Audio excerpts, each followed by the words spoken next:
Good morning, everyone, or good afternoon, good evening, whenever you're seeing this. I'm currently filming at 3:20 in the morning on July 14th. I'm very tired. However, this is very important. We just got a massive breaking news update on the shooting that took place at Donald Trump's rally in Pennsylvania yesterday. The FBI has officially confirmed the shooter, the identity of the shooter, and released their name, their age, and other information out to the public. Now, it is important to note that the investigation is moving very quickly into everything that transpired yesterday. We also learned earlier this morning / evening that the FBI and other law enforcement officials were at the perpetrator's house getting ready to search it to seize anything that might be helpful in the investigation that can assist them in what they're looking into.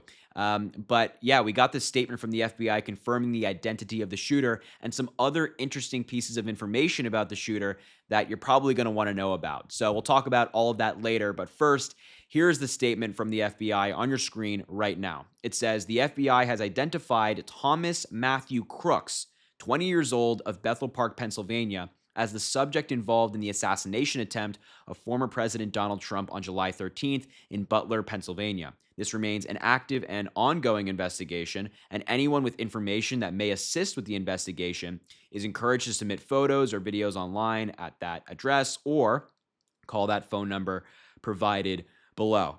So, as I mentioned, the investigation is moving very quickly, but the individual's name is Thomas Matthew Crooks. He is 20 years old from Bethel Park, Pennsylvania. What's also significant about that statement is that the FBI is referring to this as an assassination attempt. Prior to this statement, they weren't doing so.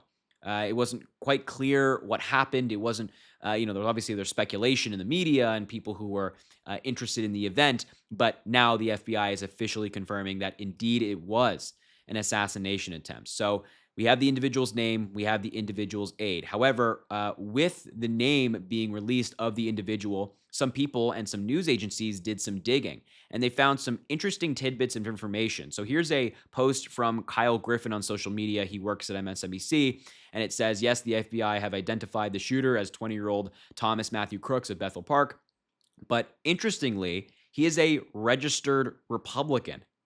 That's right. You probably saw yesterday, on some conservative media outlet or some conservative content creator on social media calling it a crazy liberal who did this, a crazy Democrat.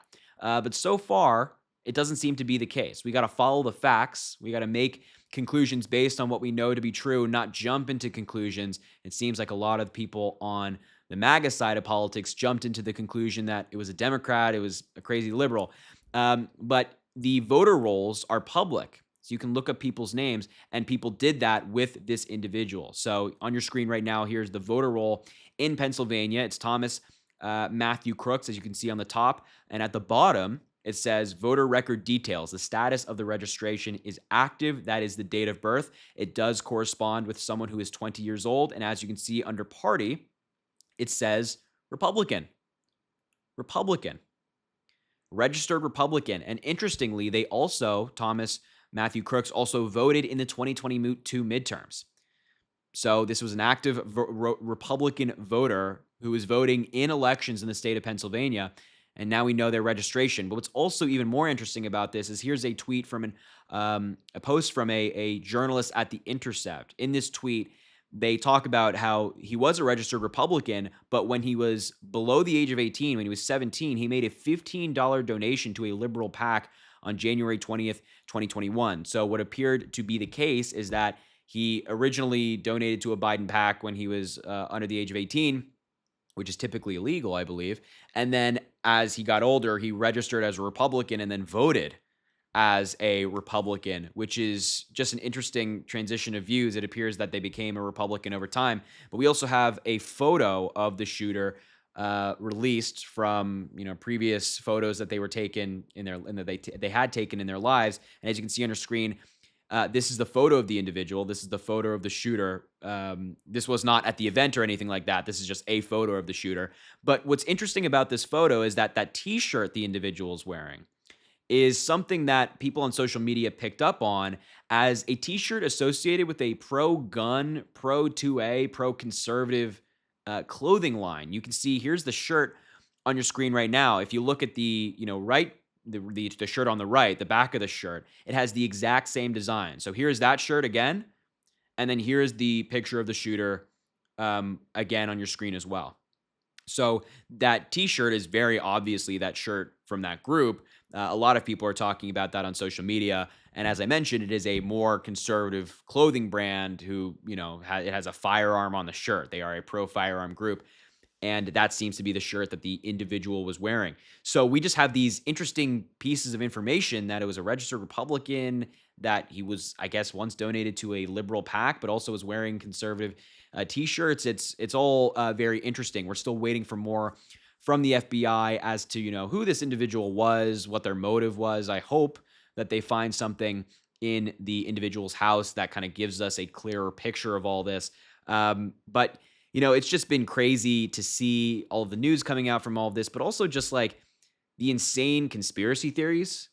I've seen so many people on the right suggest that Joe Biden was involved in it or a Democrat was involved in it. I have no idea where these folks are getting this stuff from, but they are spreading these conspiracy theories, and it's even been picked up by members of Congress. Lauren Boebert spoke about this a little bit on an interview she did with a local journalist in Colorado, and Mike Collins, on the tweet on your screen right now, suggested that Joe Biden made these plans. It's just like, it's such insanity that you'd think in a moment like this, where something tragic happens. I mean, somebody lost their life in the crowd, right? There were two other people who were critically injured. Trump was almost killed, right?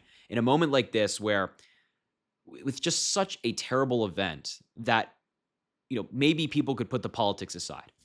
Maybe we could just unite as a country on this one topic, saying that this is awful, this is tragic, it's nothing more than a tragedy, and the shooter who did it is nothing more than a lunatic. But no, we're not seeing that online. We're not seeing that in the discourse. And it would be one thing if it was just like chatter on social media. It'd be one thing if there were like a bunch of MAGA lunatics on social media saying, but it's not. It's not.